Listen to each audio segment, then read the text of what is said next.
નમસ્કાર ખેડૂત મિત્રો, જય જવાન, જય કિસાન અને જય માતાજી. આજે આપણે આવી ગયા છીએ અમારા જ ગામના રાજાભાઈની વાડીએ.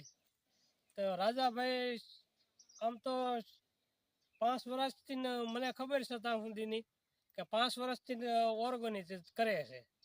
તે એમની મુલાકાત લેવા આજે આપણે આવ્યા છીએ. રાજાભાઈ આમ તો કેટલા વર્ષથી તમે? 5 વર્ષથી કરું છું, પણ આ 5મું વર્ષ ચાલુ છે. આગળ આપણે રિઝલ્ટ રાજાભાઈની ફાર્મનું બધું બતાવશો. તો રાજાભાઈ તમારો મોબાઈલ નંબર બોલો. મારો મોબાઈલ નંબર છે 99 098 79 2 89. અને રાજાભાઈ તમે આપણે બધી એમ કે તમે ખેતીમાં શું પ્રોસેસ કરો છો? પ્રોસેસમાં તો એમ કે શું આપણે ગમે ઓર્ગેનિકમાં જો જીવામૃત કરવી, ઓલું કરવી, ત્યાંથી ના વાવેતરમાં અંધોય જો કપાસ હોય એમાં આપણે અંતર પાકે કરવી, મિશ્ર પાકે કરવી. બરોબર. મિશ્ર પાકમાં જો અત્યારે માલપા ડુંગળી છે, ગાજર છે, ટમેટા છે, તુર છે, મરચી છે. બરોબર. હાલો તો આપણે બધું વિઝિટ કરાવી તમને. મિત્રો જો આ લસણ છે, આ ઓર્ગેનિક છે. છેલ્લા 5 વર્ષથી આ લસણ રાજાભાઈ ઓર્ગેનિક કરે છે. રાજાભાઈ આ રજકો હોય તે વાડીની માલ પર ઓર્ગેનિક જ તે. જો આપણે આ રજકો છે, આ ગાયને ખાવા ઘાસ છે, અને આ આપણે આ ડુંગળીનો રોપ છે, ચોપ્પાની ડુંગળી છે. બરોબર. જો મિત્રો આ ઓર્ગેનિક ની કમાલ છે. 7.5-8 ફૂટની જાર છે. જો મિત્રો આ ઓર્ગેનિક ની કમાલ છે. મિત્રો આવા જો લોથા આવી ગયા. જો આપણે આ ઓર્ગેનિક ઘઉં છે, આ તમે આ એકોકો છોડવો જ છે. આના ફળેલા તમે જો કેટલા ઘણો 4 5 6 7 8 9 9 ફળેલા થઈ ગયા. એક થળિયું બતાવો. હા, તો આ એક જ થળિયું. ઓર્ગેનિક વસ્તુ કર્યા જોગ છે ખેડૂત ભાઈઓ. આપણે છેલ્લા 5 વર્ષથી હું આ ઓર્ગેનિકમાં મથું છું, મહેનત કર્યા રાખું છું, અને હવે આપણને પૂરું રિઝલ્ટ આમાં મળે છે. આપણે કપાય છે. બરોબર. એથી આપણે ફેરોમેટ કે શું કહેવાય, મને નહીં ખબર પડતી. એ આપણે આ કપામાં લાગે છે જે લગાડી દીધી હતી. તે હંધાય જે લાલ એવોળના ફૂદા આવે એ આમાં પકડી જાય છે. આપણે જો મરચી છે, જો મિત્રો આવડો આ કપાસ છે. હિંડવાસી વળાઈ પડ્યો છે. મેં આ સીધો કરીને આમ રાખ્યો છે. નકરા લગભગ એક પણ ડાબકો હડ્યો નથી. આવું કપામાં રિઝલ્ટ છે. જો મિત્રો 7 ફૂટનો કપા ઊંચો છે. આ ઓર્ગેનિક નો પ્રતાપ છે. આ કપાસમાં આંતરપાકમાં તુર કરી લે રાજભાઈ. આવડો છોડવો છે. એક જ થળિયું છે મિત્રો. તુર છે, નથી આ મરચી જોવામાં હજી છે. આ મરચી એટલે મરચા ઓછા કરો બધા. હા.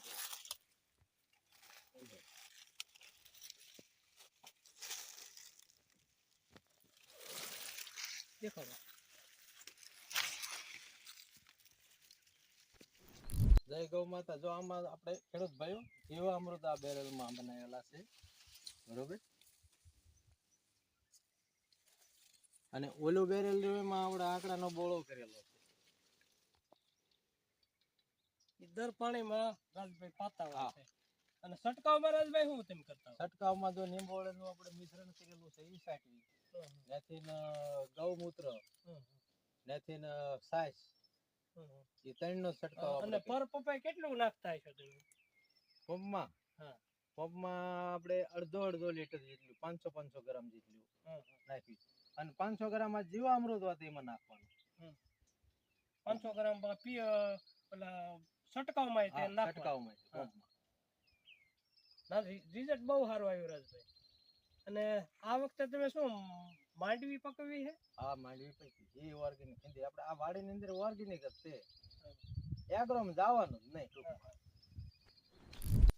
અને રાજભાઈ આ શું શું કરે? બીજો રૂ કે ઈ છે? આ એ બેજોરા છે. માણસો પતરી માટે ઉપયોગ કરવા લેવા ઘણાય આવે છે. હા, હા. દવા માટે લઈ જાય છે. આપણે કોઈ એનું કોઈ આપણે લેતા નથી. ઘણાય કહે કે અમે પૈસા દઈએ પૈસા આપણે તો ફળ થાય છે ને લઈ જાય. ઈ તો રાજભાઈ માનવ સેવા કહેવાય ને આપણે. માનવ સેવા જ છે ને. આ આઈકણે જો ઘણા બધા મોટા મોટા થઈ ગયા છે. આ એ તો ઉપર એ બહુ પીળા થઈ ગયા છે.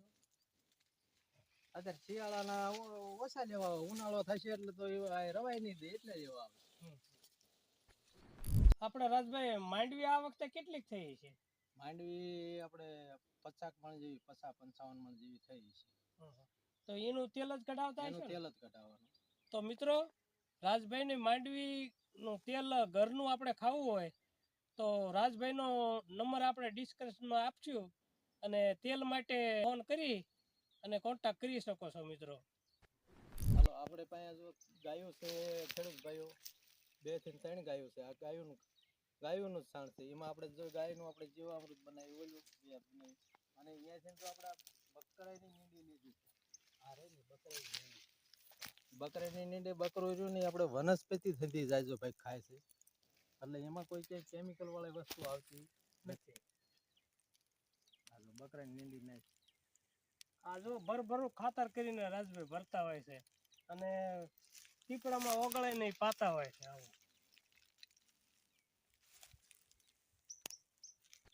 હા હું જો આ મારો વિશ્વાસ પાત્ર આપણે મારી વસ્તુ પાકે એમાં મારી પાસે વિશ્વાસ રાખીને તમારે લઈ જવાની છૂટ છે. તેલ છે કે ગમે એ વસ્તુ આ પાકે એમાંથી રાખીશ. બરોબર. જય ખેડૂત. તો મિત્રો આપણે રાજભાઈ ઉપર ખેડૂતોને વિશ્વાસ રાખવો પડે. ગમે એ કસ્ટમર હોય એને વિશ્વાસ એમની ઉપર વિશ્વાસ રાખીને ગમે એ વસ્તુ લઈ જજો અને વસ્તુ 100% ઓર્ગેનિક જ મળશે. ઓર્ગેનિક જ મળે છે. તો જય જવાન જય કિસાન.